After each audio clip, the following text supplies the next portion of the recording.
Okay, stop him. Woohoo! Now let go. Now stop him. Nice. Hey Dad, there are only coins in here from the 80s. I've only counted the 80s. Hi, welcome to Riggs Garage. I'm Eric, and I'm working on the 70 Mustang Fastback right here behind me tonight. The goal of tonight is to get a read on where the brake system stands. To kind of see where we are, I'm going to try bleeding them. I'm going to have a look at the parts and see which parts I should order so I get the right parts offline the first time. So I'll measure drums, check the hoses, look at the end fittings, and kind of see where I am. If you like this project or the 63 big block Chevy truck or even the Civic project that I have going sometimes, go ahead and consider liking and subscribing to the channel. And if you have any questions or feedback, hit me up in the comments below. I always answer comments, and I appreciate everything that you guys do. Thanks for watching.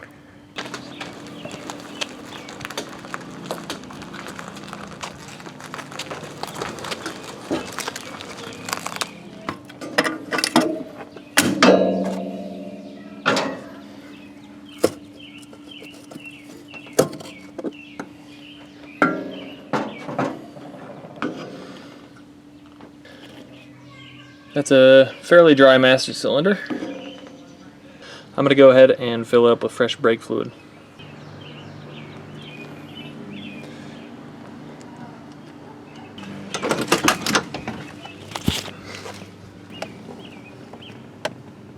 I'm looking to build up brake pressure here so I can see if there are any obvious leaks that spring in the system. Also, I want to know if my master cylinder has good seals inside of it too. Getting a little bit more pressure.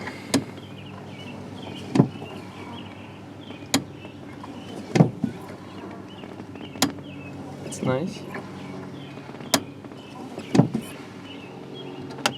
Hey.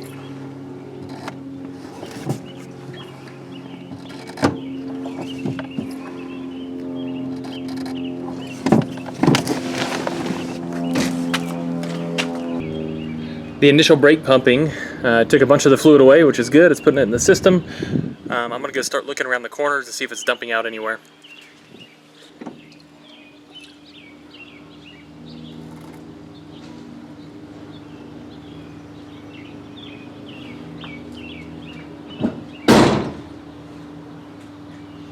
Alright, now I'm going to go around to all four corners and look for any leaks. I'm looking for preliminary, obvious, huge fails. Like the back of the wheel cylinders here. Nothing's dumping down the drum.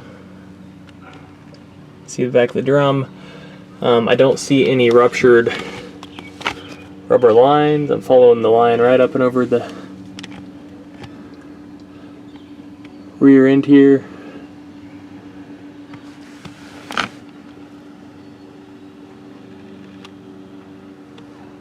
Kind of hard to see that one.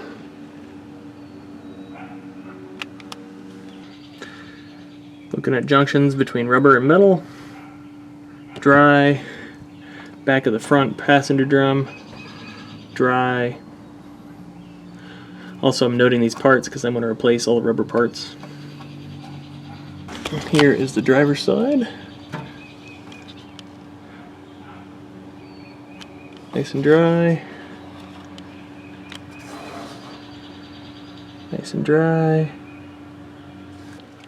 So there's the master proportioning, and I'm going to follow all the lines on the firewall here. And they're going to go to the back of the car. So let's follow them onto the car. Look for any drips from rust outs. Speaking of rust out, there's my torque box. Woof.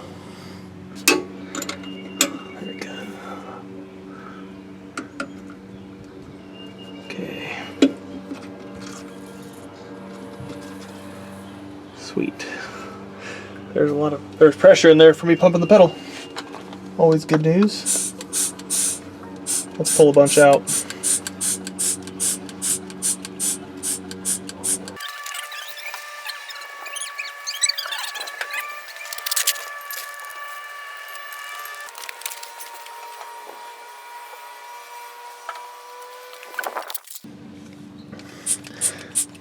Hey, I broke the driver's side loose as well. It's not stripped after all.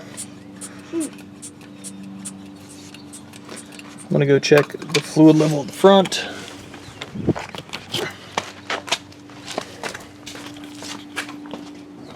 Oh yeah, we're about to suck air.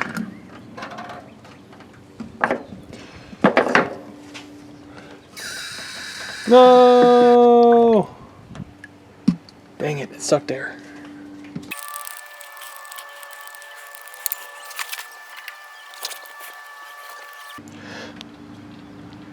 The next furthest from the master is going to be this front passenger side. This passenger side bleeder has no flow. I put a vacuum to it, so I assume the end is clogged. None of these have rubber caps on them, but this is also a 50-year-old car. Using a 1/4 inch wrench here.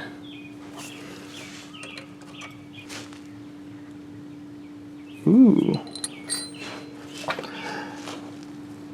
It's dry and nothing's coming out of the hole. So, dry and plugged.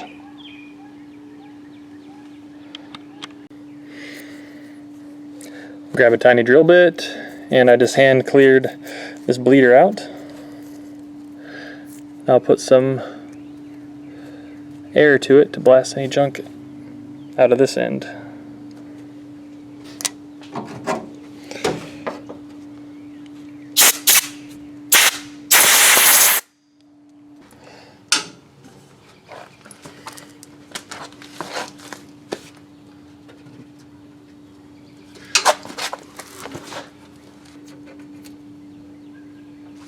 All right, we're bone dry inside the wheel cylinder, so probably need to look into other stuff for that. We'll check the other side. Could be a proportioning cylinder that's not sending any fluid up front. But I'll tighten it down just in case something breaks loose so we aren't streaming. Here's the driver's side. This side has been soaked too for about 30 minutes. And I'm going to try to break it loose now.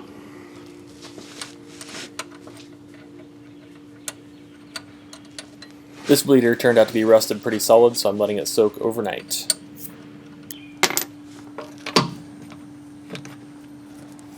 I see. Sweet. What?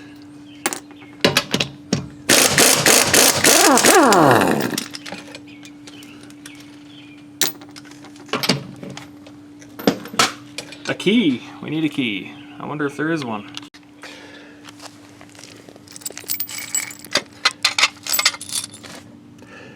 No wheel key here. Just pulled all the parts out of the car.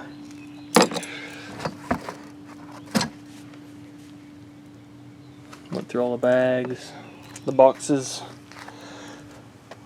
Went through the trunk.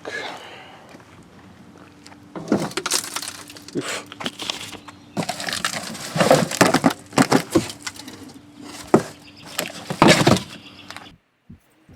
After 20 minutes of searching, the original owner sent me this text message with a picture of the wheel key.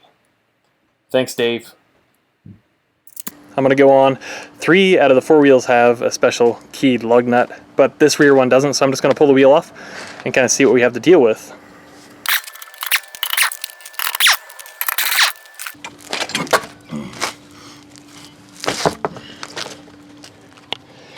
Now this is a 275 6015. Actually, I was probably going to put one of these on the car with a different offset. You can see how deep this is.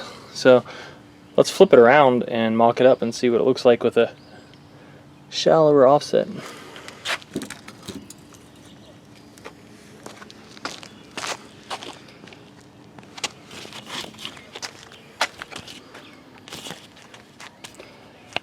All right. Here's what it looks like with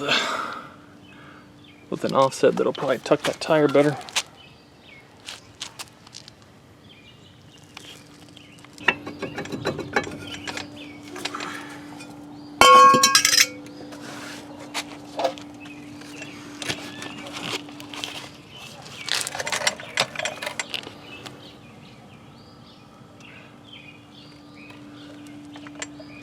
All right.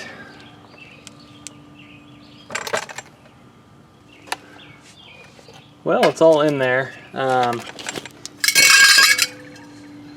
If you look down here, you can see sitting in the drum itself is an emergency cable. Let's see what else we got. The drum's fairly grooved. It's an old used car. Shoes have a lot of life left in them.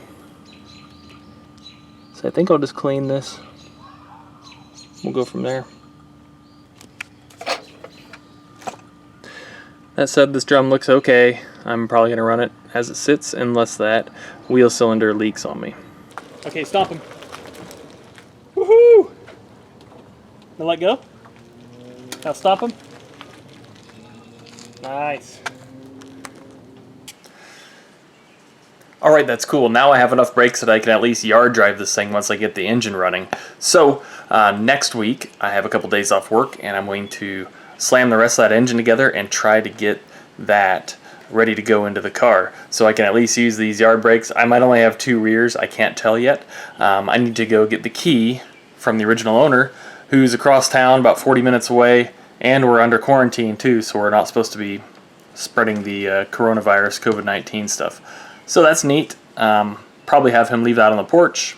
I get the rest of the wheels off, make the brakes actually good. I'll order parts in the meantime, but stay tuned for the engine build next week, and hopefully we can get this Mustang put together so it has fresh tires, wheels, brakes, and a running engine. We're getting there. It's exciting. Thanks for watching. Hit the like button and subscribe to the channel. Thank you.